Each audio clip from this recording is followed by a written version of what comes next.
Hello and welcome to this Accounting 2208 Chapter 18 video covering deferred or future income taxes.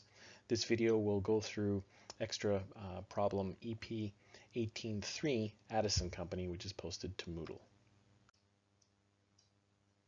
Okay, let's just review the data that we have here. The company's year end is December 31st, 2019. The company had income before tax of $400,000. and includes a loss from discontinued operations of $80,000. And we tell you here that only one half of that loss is permitted for tax purposes. You'll learn more about that when you take a tax course. They use ASPE, and ASPE still refers to future income taxes, even though in the course we interchange future/deferred, because other than the balance sheet presentation, the process is exactly the same for both. Some differences between accounting and taxable income for 2019 include a non-taxable dividend for $25,000. There's $5,000 interest penalty that is not allowed for tax purposes. An asset for $200,000 was bought on January 1st, 2017, amortized straight line with no residual value over 5 years.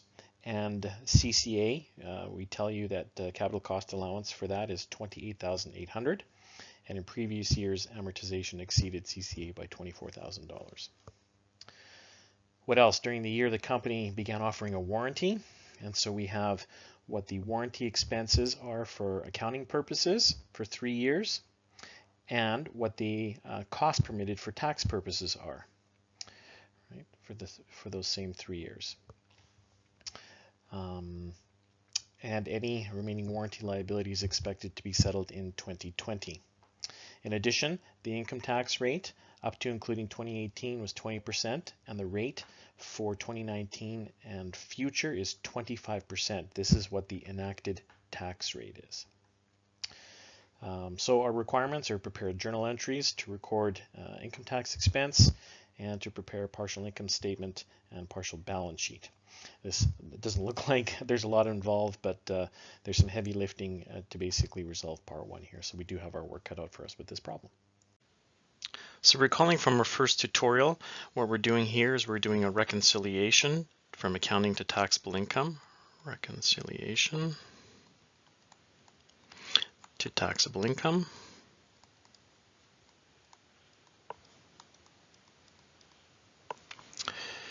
And if I could spell income. And how we do that, of course, is starting with our accounting income. And the accounting income is $400,000, but there was an $80,000 loss. So we want to get to income from our continuing operations. And so that's why this is $480,000. And then we account for our permanent differences. In this case, we have 2 permanent differences. We have the dividend revenue, which is non-taxable. And because it's non-taxable, we have to subtract it to reduce the net income so that when we do our tax calculation, we do not include the dividend revenue. And then we have non-deductible penalties for $5,000. So we have a net $20,000 in permanent differences. And then we have our temporary differences. Now this question is simplified, where basically we have temporary differences associated with property, plant, and equipment, and then relating to the warranty. So what we must do is we always add back the depreciation and subtract the CCA. This particular asset that we purchased was $200,000 minus 0 residual, right? And is spread over 5 years straight line. So the depreciation is quite easily calculated at $40,000 per year. We will, I'll show you another tab where we have the the CCA calculation, but suffice it to say that we will calculate it and it will be $28,800. And we subtract that because that's the amount that we can claim to reduce our taxable income. So the net difference between depreciation and CCA is $11,200 added back because our depreciation exceeded CCA. And then we look at the warranty expense. We must always add back the warranty expense and deduct what usually might also be termed warranty costs. right? So these are actual costs incurred to service the warranty. So our warranty expense is $15,000, and it turns out that we didn't expense enough based on an estimate, and our actual warranty costs were higher of $25,000. So we have a net deduction related to the warranty of $10,000, and between the two between the two temporary differences, we have a net adjustment of $1,200 to our accounting income. So our taxable income is $461,200. And now we can undertake our tax calculation. So based on the income from our previous work to arrive at taxable income of $461,200 at a tax rate of 25%, our current income tax expense, and that's the income tax expense that'll show up on the tax return, is $115,300. And the journal entry for that is a debit to the current tax expense and a credit to the current income tax payable. Of course, this is a current liability as well. And $15,300, $15,300. And that's what this piece is here. So if we keep track of our current income tax payable T account, this is the current income tax expense of $115,300. But this is on operations, if you recall. Then what we must do is recall that we have a loss on discontinued operations that was related to the sale of a business unit, and only half of that is taxable, right? Or only half of that is tax deductible, whatever the case may be.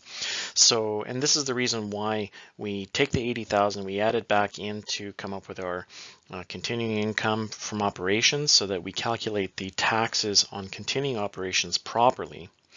And then the non-taxable portion of the loss on discontinued operations has to be subtracted. So our taxable income on the discontinued operation is only $40,000 at 25%. Sorry, because this whole thing is a loss.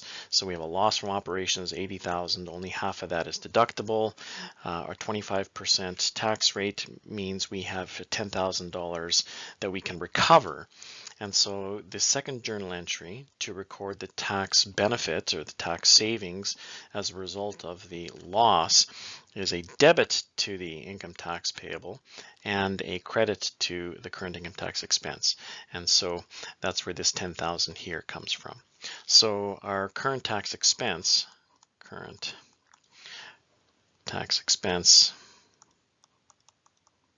on the income statement, as you'll see later, will be $105,300 as well.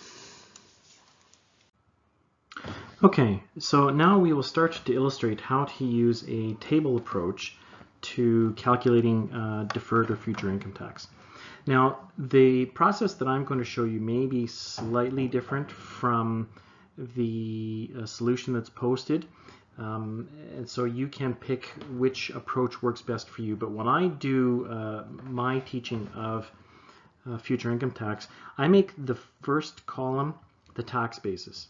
And that essentially is going to be the undepreciated capital cost when it comes to property, plant, and equipment, and other things that we'll talk about in a little bit.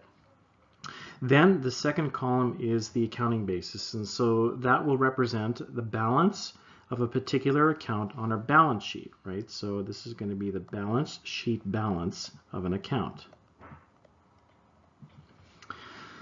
And of course, if we have an asset, then it will be a debit, and if we have a liability, it'll be a credit. Then if we take column 1 minus column 2, that'll give us the difference. And if the difference is positive, it's deductible. And if it's negative, it's taxable, and we'll talk about that.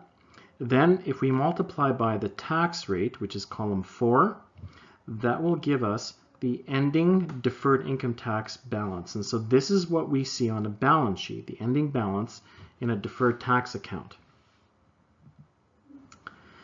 And then we have our beginning balance, which is column 6. And so the ending balance minus the beginning balance is going to give us the adjustment that's necessary. and then we have, of course, a debit or credit to that particular account, and then the opposing piece of that is the expense. So these two columns here will basically form your journal entry to record the deferred income tax or the future income tax. Okay. Okay, so let's start with the property, plant, and equipment. Again, you'll notice that versus the posted solution, I show the tax basis amounts first, and then the accounting basis. So at the end of 2018, we can determine the balance in the tax basis, or for UCC purposes, to be $144,000, and I'll show you that in a second, and the ending balance of PPE for accounting purposes, which is just the balance sheet balance, right? Whatever the balance on the balance sheet is, using this T account right here. So that's what we have. So we know that in 2017, the company purchased an asset for $200,000, and so that goes in both T accounts. We know that depreciation expense for 2017 and 2018 was $40,000 for each year, so that's a total of $80,000. We also know from the information that this exceeded CCA by $24,000. So 80,000 minus 24,000 is 56,000. So that's where this comes from. So for the end of 2018, if we start with our beginning balance and we take off our depreciation expense of 40,000 in 2017 and 40,000 in 2018, this gives us an ending balance of $120,000, which is what we have here above. And then for our UCC, 200,000 minus accumulated CCA of 56,000 gives us an ending balance of 144,000. So if we take 144,000 minus 120,000, that's a difference of $24,000 times a rate of 20% gives us an ending DIT balance of $4,800. And this is shown in this account right here. We don't need to worry about anything before 2018. What we do know is that 144,000 minus 20,000 times 20% gives us an ending DIT balance for 2018 of $4,800. Okay. Then we know this part really isn't necessary for us in this illustration. It was just to show what the journal entries would have been the previous year based on an earlier version of the question. So this is where we end up with at the end of 2018 for property, plant, and equipment. And then now we'll move on to what the warranty would look like. Okay, so now we will move on to the 2018 balance in the warranty account. My approach always only has a tax basis amount for PPE and nothing for warranty, so that's why this is 0. And the reason for that is because it makes it really easy or easier to get the right numbers.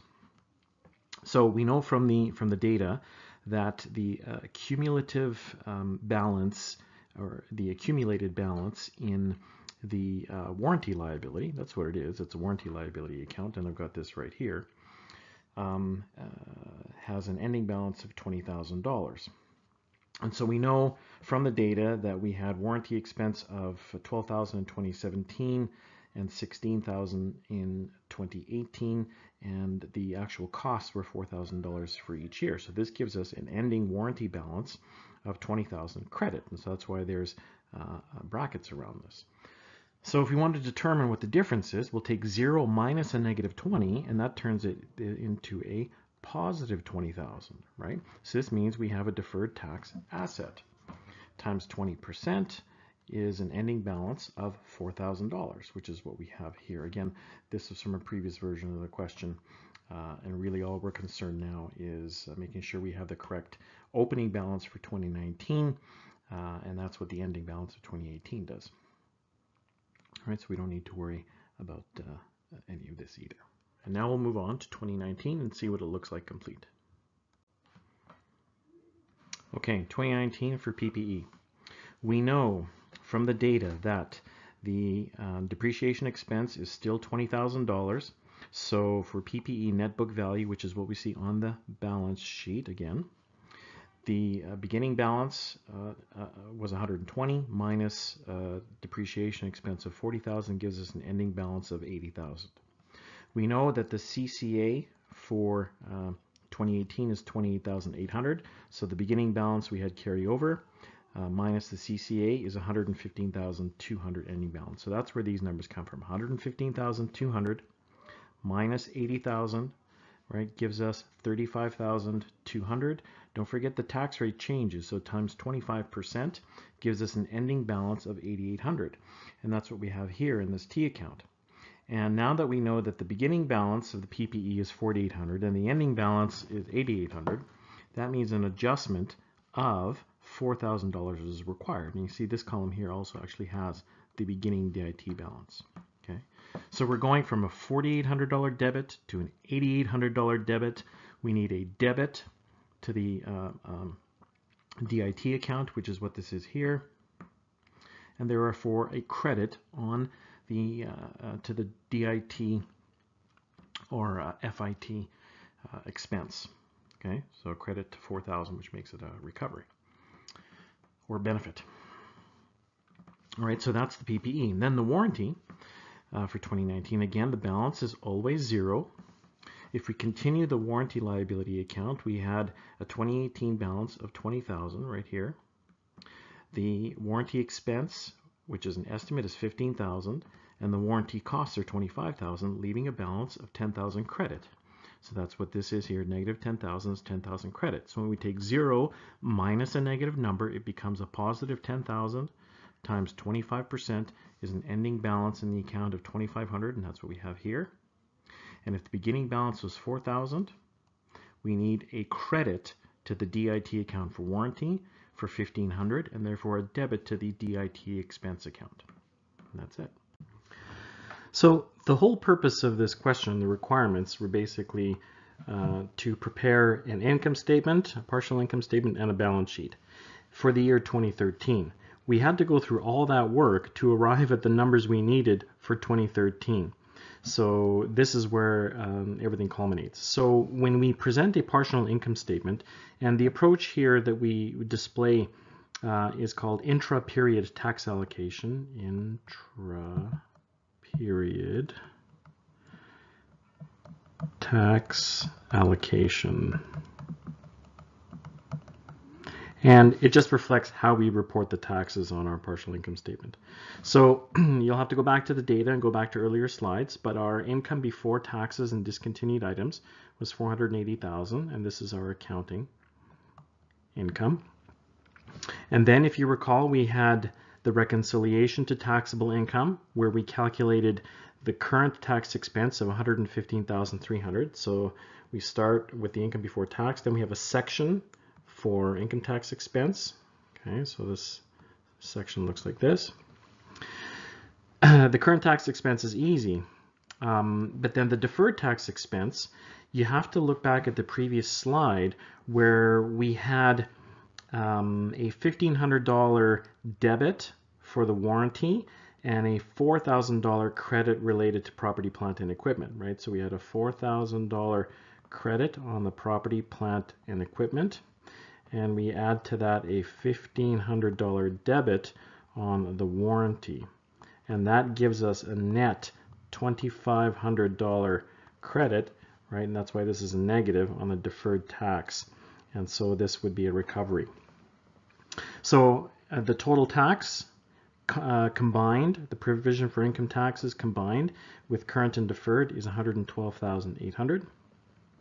And so our income before discontinued items or before discontinued operations is 367,200.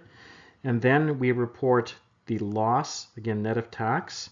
So it was an $80,000 loss, net of tax of $10,000, giving us $70,000 net. So the net income is $297,200.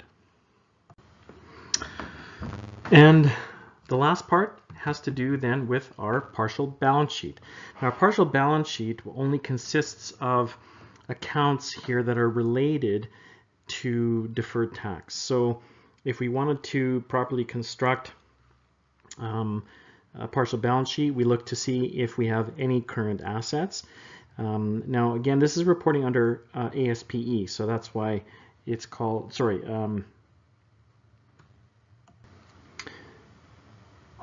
this should actually be considered or called future tax expense if we are looking at ASPE, because there is a current deferred tax asset here, and for IFRS, all deferred tax items are shown as long-term. So the implication here is that really this is an ASPE statement because we have a current tax asset, and we should really be calling that a future tax asset. Nevertheless, the future tax asset, right, is the $2,500 is the balance in the deferred income tax or the future income tax for the warranty. And that's on the previous slide. We did all that work. That's the ending balance. And we consider it all to be current for this particular example because it's a 1-year warranty and it will reverse next year. If the warranty was 3 years, then we would take 1/3 of this for the current year and 2/3 would be long-term. The deferred tax or future tax asset for the long-term assets and the property, plant, and equipment, that has a debit balance of $8,800. It's all long-term because it relates to capital assets. And then we have a current income tax payable of $105,300.